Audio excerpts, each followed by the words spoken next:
Hormuz జలసంధికి దగ్గరలోని Iran క్షిపణి స్థావరాల్లో ఉన్న యాంటీ షిప్ క్రూజ్ క్షిపణులు అంతర్జాతీయ సముద్ర రవాణాకి ముప్పుగా మారాయని చెప్పింది అమెరికా సెంట్రల్ కమాండ్.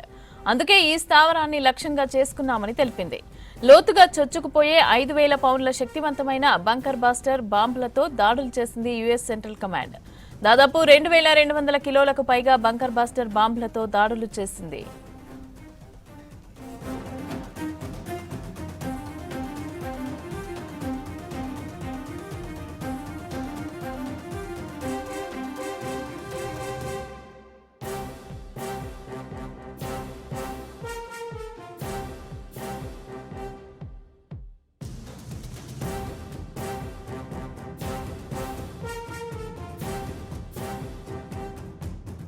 ఇరాన్ తీర రక్షణ నెట్వర్క్ లో భాగమైన ఆయుధ నిల్వలు, క్షిపణి ప్రయోగ కేంద్రాలను లక్ష్యంగా చేసుకున్నట్లు అమెరికా తెలిపింది.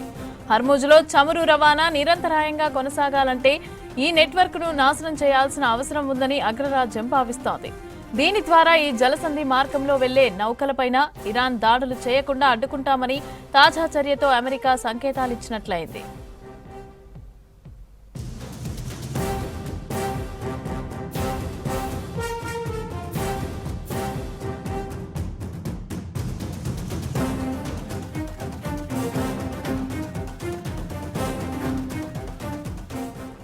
హర్ముజ్ జలసంధికి యుద్ధ నౌకలను పంపడానికి నాటోతో పాటు మిత్రదేశాలు కూడా నిరాకరించాయని అమెరికా అధ్యక్షుడు డొనాల్డ్ ట్రంప్ ప్రకటించిన కొద్ది గంటల్లోనే ఈ దాడి జరిగింది.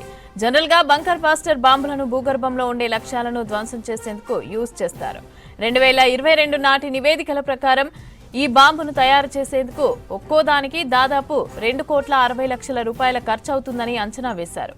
గత ఏడాది ఇరాన్ అణు కేంద్రాలను లక్ష్యంగా చేసుకున్నప్పుడు అమెరికా ఈ బంకర్ బాస్టర్లను ప్రయోగించింది. అయితే నాడు దాడుల్లో 30,000 పౌండ్లు అంటే 13,600 కిలోల బంకర్ బాస్టర్ బాంబులను అగ్రరాజ్యం ఉపయోగించింది.